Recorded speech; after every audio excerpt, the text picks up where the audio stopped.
अस्सलामुअलैकुम नाज़रीन, JN news HD के साथ मैं हूं नाइला भट्टी। नजर डालते हैं आज की अहम खबरों पर। मोदी सरकार भारत को सेकुलर रियासत जाहिर करने में नाकाम। इंतखाबात के पेश नज़र भारत में मोदी सरकार के हिंदू परस्त मुतसबाना इक़दाम जारी। मोदी के इक़्तिदार में आने के बाद भारत सेकुलर रियासत होने का मकाम खो चुका है। मोदी सरकार ने भारत में बढ़ती हुई कौम परस्ती को भरपूर फ़ायदा उठाया, जिसकी वाज़ेह मिसाल राम मंदिर की तामीर है।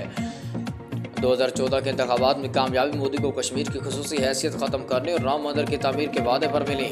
2014 से अब तक मोदी का इक़्तिदार में आने के लिए हिंदुत्व नज़रिया एक हथकंडे के तौर पर इस्तेमाल होता रहा। 2024 के इंतखाबात में कामयाबी हासिल करने के लिए मोदी हुकूमत के एजेंडे में तनाज़ा मंदिर की तामीर भी शामिल है। ब्लूमबर्ग राम मंदिर की तामीर के वादे पर मोदी अपनी सियासत चमकाता रहा।